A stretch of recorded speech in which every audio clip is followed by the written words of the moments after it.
This episode is about a product we are just starting to sell at School for the Dogs and at storeforthedogs.com. And as I was editing the episode just now, I was writing the product description for the online store. And this is what I wrote. Do you worry about your dog swallowing bully sticks? Do you hate having saliva-coated chews or sinewy raw bones dragged all over your carpet? Does your dog make you hold her bully stick or bother you when you're on Zoom calls? Do you worry that a home strewn with dog products messes with your mid-century modern aesthetic? Are you looking to buy a pet accessory that your child will hand down for generations?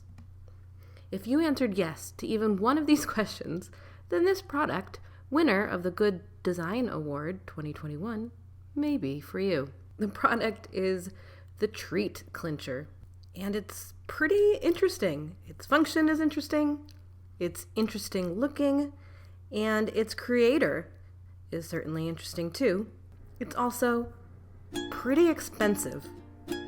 I'm going to talk about that, but if you want to get a visual and a spoiler alert on the price, go check out storeforthedogs.com while you're listening to this, or you can get to the product directly at schoolforthedogs.com/clincher. School for the dogs. As a dog trainer and someone interested in all things relating to products that help us have dogs in our homes and keep them happy and give them happy lives, I've developed this kind of sub-interest in bully sticks. Bully sticks being dog chews that are made from pizzle, and pizzle is the penis of a bull. And we certainly sell a lot of bully sticks in our shop and online. And I think I first started becoming interested in bully sticks in a, in a more academic way because I was really thinking about, how did this happen? Have people who've had cattle farms always known that this was something that dogs would really enjoy? And isn't it kind of cool that we're using this part of the animal that is not otherwise used that much? Or is it actually used in other cultures as food or otherwise? So I've done some sort of I guess you could say personal projects on this podcast and on my blog about bully sticks and trying to answer these questions as best as I can figure out. I've interviewed bully stick purveyors on this podcast, and then kind of a sub interest has become bully stick holders, because there's this entire category of product that is pretty new, like I would say only really a couple years old, that are all about figuring out ways to keep dogs from swallowing bull penis.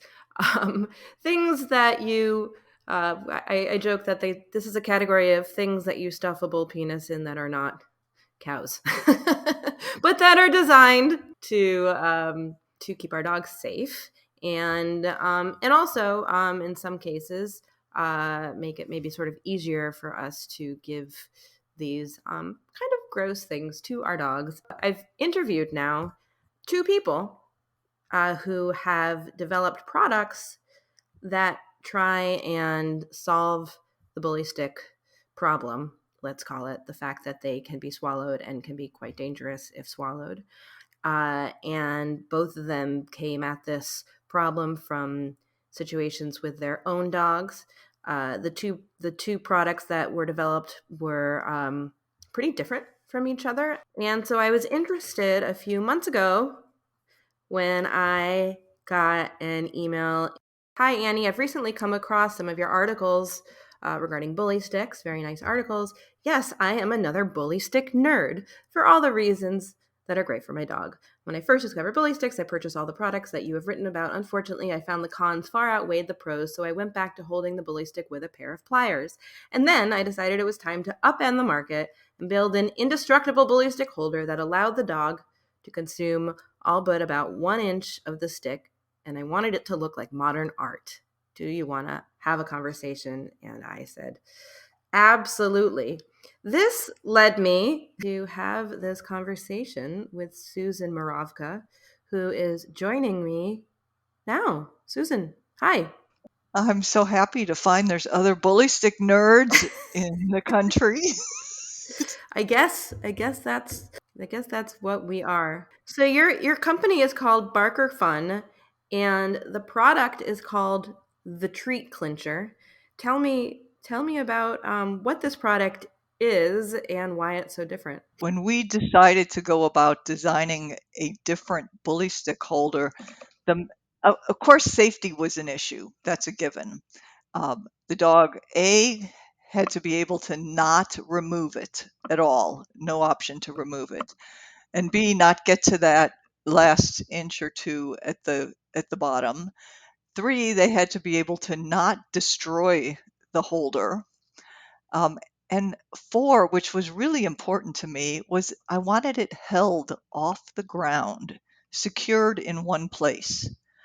So I could watch her while I went about doing emails, making lunch. I needed to keep an eye on her.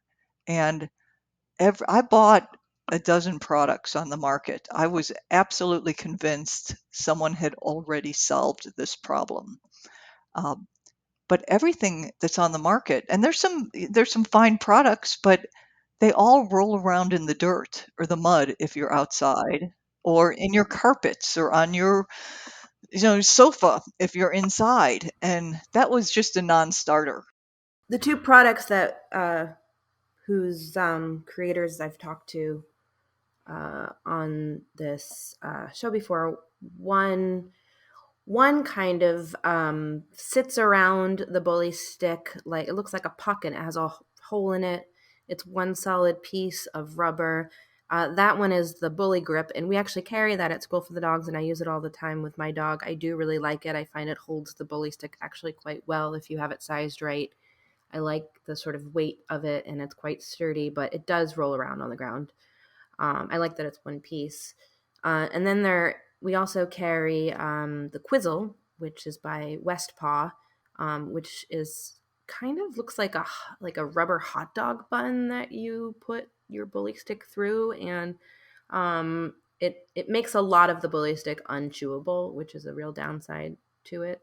So that's probably not my favorite one, but the Quizzle has other uses and is certainly good for that. And you can use some other Westport, the topples you can kind of jam a bully stick into too, if you put two topples together. But those two are sort of the things that roll around. And then the other one that I've experimented with a little bit that I liked, and I interviewed its creator, is called I think it's called the Everchew, and that one has like a hole that you stick a sort of plastic pin through, and that then locks on the other side. So you're kind of attaching this like big green loop that is too large to be ingested. Are there any ones that you tried that are different than the ones that? Yeah, I tried all of those that you mentioned, and I also tried something called a bully stick companion, um, that has a little locking mechanism on a small oval plastic piece, and then it has a rope attached that you can tie to a table leg. There's some products by Bow Wow Labs I tried as well. Is that also called the dog chit? Dog Yes, chits. dog Okay. shits, bully stick companion. And then I tried these things from. Dog chits is a funny name for a company, isn't it?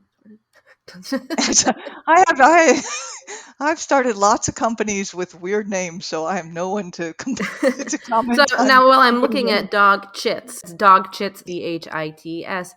This looks like I've never heard of this or seen this. I'm curious about it. It looks like what it looks like is a cigar cutter. Well, yeah, because the opposite end where the hole is, cranks, like it turns, so it opens and closes that hole. and then it has looks like a piece of nylon on it. So that one does sort of keep your dog in one place, right? Nah, it's all over the dirt. It's not, and it's, it just rolls around on. Well, if you Okay, put it on right. a kitchen chair, you could keep it on a tile floor. Well, I I, also I think a dog left alone could probably chew oh chew my God. through this nylon too. But It, anyway, it go ahead. I didn't. was just curious because that's So, one I hadn't heard of. I have heard of I have tried the Bow Wow Lab ones. Those are kind of like what? How would I describe them? I'm trying to well, figuring people it's listening to this. So that it's kind of like a thimble that's a at the end. barbell. It looks like a barbell with a Okay. hole in the middle. Oh, Um, yeah, you're right. Well, they had a different one in the beginning, though. I think that was like a sort of thimble like that attached to the end. But right now, the one that they have is like I have one of them. It's a quite heavy barbell that your thing screws into. It's a heavy thing. well, the plastic bothered me because, like, I I won't buy any toys or products made with plastic anymore. There's too many articles about the toxic chemicals in the plastics. And But you also wanted to make a design object. Annie, I wanted to buy a product that worked. That would have been the best solution. And but all of these things I tried, and with varying degrees of it, nothing worked because it rolled around on the ground or in the dirt. Some of them marginally held the stick. Some of them came in so many different sizes, you had to buy multiples to figure out which one fit your sticks and dogs.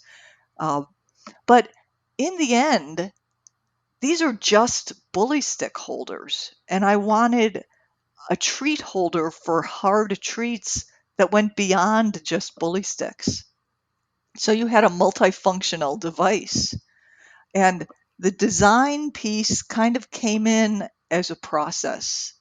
So when I started to design this, and this just goes back to I'm an entrepreneur and I've been building companies and solving problems for a very long time. This is actually my eighth business, and my first pet business. But as an entrepreneur, it doesn't matter whether you know dogs or pet treat holders. What matters was there's a problem that needs to be solved. And clearly, there's a problem because look at all these products on the market to hold a bully stick. So when I embarked on this endeavor, it was about, okay, let's build something substantial that the dog cannot destroy, that is one size for all size dogs, that is held securely off the ground. And that's where it started. And then as I started to work on this, and honestly, my first year I spent trying to make a mold to pour plastic. And in the end, and I had the mold done, and I worked with many mold manufacturers.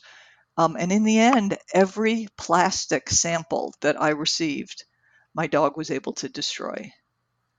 And I thought, well, this is a non starter. I mean, I don't want a bunch of hate mail because if my dog can eat through a piece of plastic, there are others that will too. So then I decided to move towards more sustainable materials like aluminum. Now, I got to tell you, nobody's ever made aluminum dog products. This is a first. And so I went down this path because I decided if we're going to do this, let's just break some barriers and design a treat holder that is multifunctional, so it's going to hold more than bully sticks because not everybody gives their dogs bully sticks. But if it's held off the ground, that's the uniqueness that no one has. I can put it on a picnic table. I have it on the end of my stairs. I have one in my car. We take it to every restaurant we go to, every coffee shop. I can now take my dog with me everywhere I go because I can set her up with a bully stick for an hour or a yak stick. And Huh. then and it's actually kind of fun going out now because there's always somebody that comes by to take a picture or find out what it is, and I hear endlessly. Gosh, I would take my dog out more often if I could keep her occupied. So, So to someone who hasn't seen this thing, I'd like to attempt to describe it.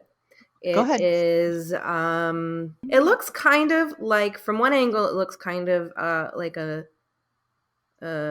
metal brick with two screws, one on each end, two big brass-like knobby ended screws and a hole cut out. Sort of how I would describe it. Big black brick. I'm looking at the black one. Big black brick with these golden knobby things, one on the top on the side and one on the side on the side. One side has that clamp that will attach to a table leg or a fence post, up And if to a you, four yeah, inch and it says post. BarkerFun on it. But I have to tell you, out of context, if I had no idea that this was a dog product, even though it said has the word bark, which could relate to someone named Barker, or I don't think I would have any clue what this was for. It looks like a piece of modern art. I And I'll be, from this angle at least. I'm not sure I would say it was art. I think I would just have no clue. I mean, would it be art? Would it be some kind of clamp? I think my guess would be it would be some kind of clamp for building purposes. From the other angle, the second picture that is here kind of looks like art, because now I'm seeing it from like what would be the top if it was clamped to a table. I can see now that I understand what the thing is. And from that angle, it looks like it does actually kind of look like art, because it looks sort of like to me, like a man figure doing like knee push-ups with like a big gold head. Then scrolling through, of course, now we have pictures of it in its use, and suddenly it becomes clear what it is. So looking at this picture, explaining to someone what it does, saying, and it costs over $200, I think someone would say, couldn't you just buy a clamp that, like, put together two different clamps from the hardware store that would do something similar? so I actually tried to do that. I bought all the clamps that Home Depot had. And that didn't work either, because some of it was the clamp that held on to the table leg or the fence posts. They did not have enough adaptability, or they were damaging to the table leg. My clamps have pads on them, so even fine furniture you can put the clamp on. On the other side, where the bully stick gets clamped in, or the bone, uh, there were no devices in the hardware store that would actually it was no better than any of the products on the market in actually securing the stick. So a big part of our design, and it is hard to describe, the area on the treat clincher that holds the treat looks like it's a little square. It's about a 2-inch square. The bottom side we call a multi-dimensional inverted pyramid. It's shaped like a ziggurat. Yeah, there you go. It can, you can wiggle in different sizes of treats. And then the bolt that comes down on the bully stick has a point on it. And we actually tested many different angles of points. So when you clamp this down, the point buries into the bully stick. So it cannot be. I mean, and you'll see videos of the dogs on our Instagram. They'll try to go on both sides to pull it out. This is such a great brain exercise. They try to remove it, and you can't, because the point buries itself into the bully stick. And so, and I've got the toughest chewer possible. She'll get it down to about 2 inches to come and get me to say, "Can you move it over so I can get a little bit more?" But she can't get out that. And then I move it over, and she gets it down to probably about an inch or less. And then I remove it. And I usually throw away that last little piece. The bully grips that we sell are 20-ish dollars for something meant to be in contact with this dried animal body part, meant to be consumed by dogs and meant to be in close contact with dog teeth. Functional larger things like crates, or functional larger things like bags. Um, or they think in terms of luxury that probably has very little to do with a dog, like a designer bag or designer leash. But I'm talking about things that are really about dog enrichment and functionally creating homes that are best for a dog. I think crates and bags are kind of where people spend money. So I'm wondering if people are going to be spending money on this. A treat clincher will buy you hundreds and hundreds of hours of personal time while your dog is with you, quiet and completely occupied. This product is really not for the dog. The, the treat clincher is for me. I'm I'm the center of attention in the solution to this product, and all I need to do is take care of one sale in a Zoom call, or talk to my boss for an hour, or have some calm time to read my emails, and I win. I get some zen time. I can do a yoga class. I can go jog. The product is for me to be with my dog at the same time, and that's a concept that I think through COVID people now understand, because their dogs are driving them crazy. But yet we all love our dogs. So how do you spend time with your dog and get the quality, peaceful time that you need? That's what the treat clincher is for. Your payback is in a week. People are smart, and anybody who has had dogs or multiple dogs, you will hear endlessly how they're tired of replacing the dog products constantly. $30, $30. It adds up. And they're dangerous, and they're plastic or they're rubber or they don't work. And so the treat clincher is not for everyone, but it's for the bully stick nerds and people who appreciate the enrichment aspect of a dog trying to remove a treat from a fixed object versus having it roll around on the ground is just giving it some food. Putting it in a treat clincher creates brain activity, and it's a really amazing enrichment tool, and that's not coming from me. The Humane Society in Illinois has been using these in their kennels. They won't let anything roll around on the ground. They won't let any plastic toys in there.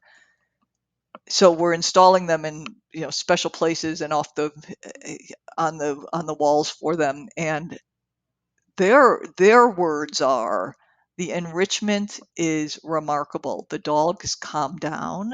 They will be adopted faster because they're not barking endlessly. They become a little bit more acclimated to their new home and kennel. That translates to your house as well. If you don't want your dog tearing up your furniture or tearing up your carpets, you need to give dogs want a job. They need something to do. And giving your dog a very enriching brain activity exhausts them. It doesn't have to be physical running around the yard. The people that have bought the treat clincher, if I tried to take them back, it's not happening. I get regular emails saying thank you so much for inventing this. There's one woman, and we did a video of her. She's got 3 Italian greyhounds. She could not do a 1-hour exercise class during this whole pandemic, and she had a whole host of so-called enrichment things that would last 5 minutes at a time. Now she can put 2 Italian greyhounds on one bully stick in the treat clincher, and she gets 3 hours of quiet time. You also mentioned that people use it, or that you have at least one client who uses it for actual like uncooked raw bones. Steak bones, raw bones, and of course, Paola, she's like not happening in the house But the dog because is named they're. Paola. No, that's Paola and Ken are the couple that own the dog. Red, yeah, Red is the dog. He's a giant wire-haired pointing griffon. He's a Okay. clown, Okay. and they would like the dog in the house with them having these treats, but they couldn't do it. until they found the Treat Clincher. So we did a video of them as well, and they regularly use bones, and they've got it secured in one area in their house, and they alternate bones, bully sticks. It's, it keeps the dog with them right near the family room, and so they are the ones that turn me on to bones. So now I do that once in a while as well, and it's the variety. There you go. It's not just bully sticks. It's the variety of adding a bone in there gives your dog a different brain activity. And And now the you keep referring to the design aspect and that you wanted it to look like modern art. Um, I mean, you succeeded in a kind of, I guess you could say, subjective way, in that you just won this award. the Good Design Award is a really big deal, and it's the oldest and most prestigious awards program in the world. I mean, it's for people doing innovation and cutting edge products. People have design teams. You know who wins this award? Ferrari, Ferrari, Google, Oxo.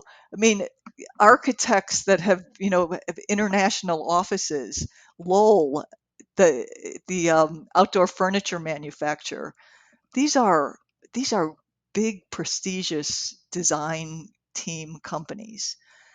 Now, you created it with your brother.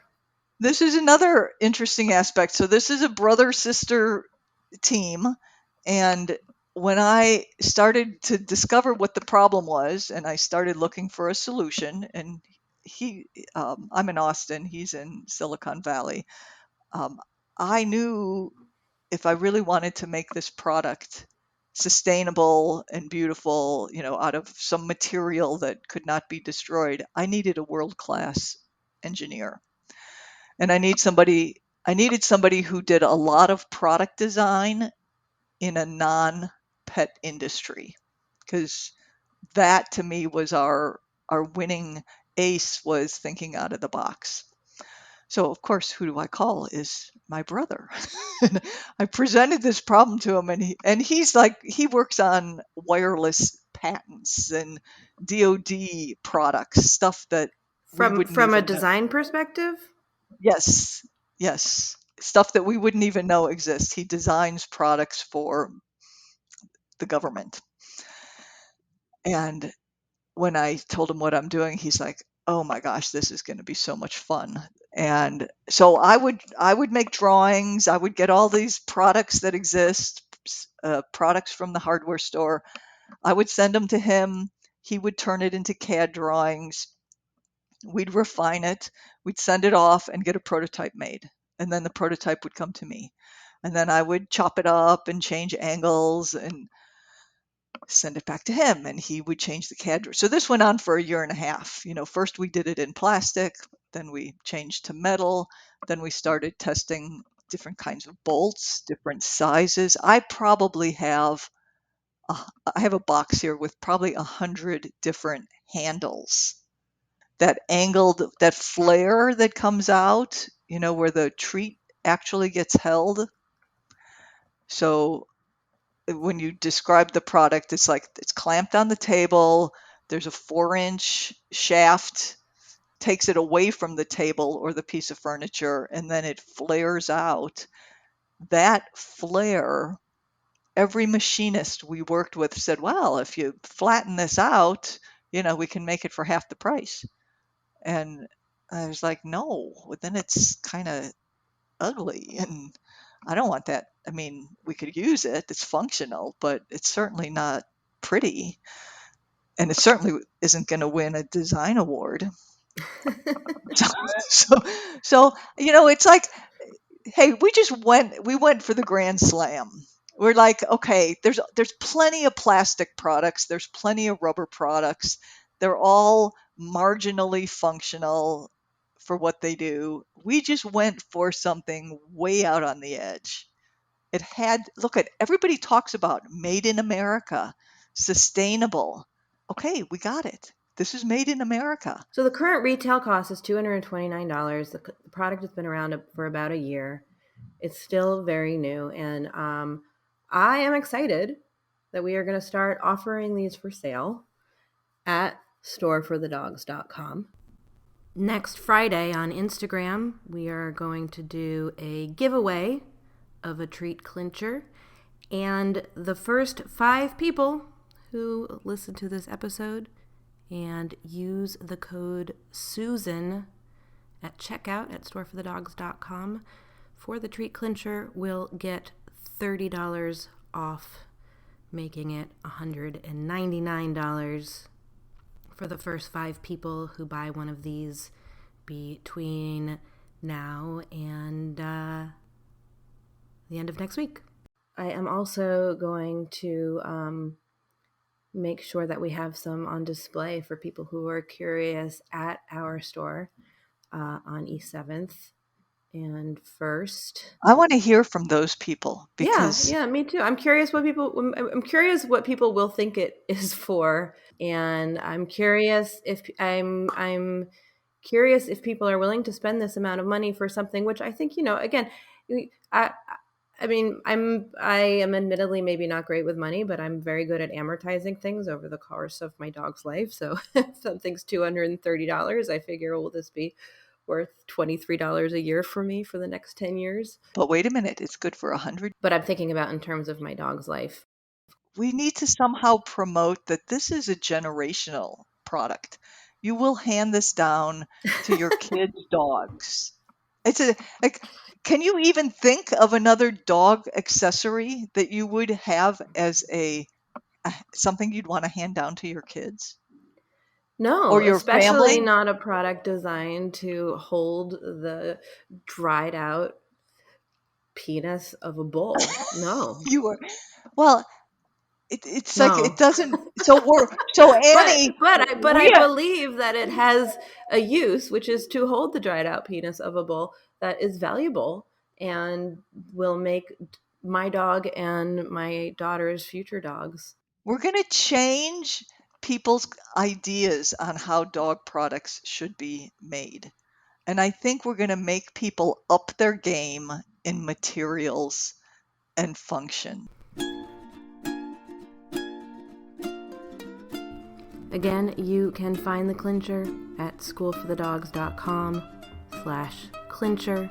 As always, if you like this podcast, please make sure to subscribe, rate, and review. And hey, drop me a line. I would love to hear from you, Annie at schoolforthedogs.com. And if you are in New York City, you should definitely come by. We have a really great selection of enrichment toys, snuffle mats, treats made of every organ you could imagine, and vegan treats too. And we will have the Treat Clincher there on display for you to check out in person. We're located at 92 East 7th Street.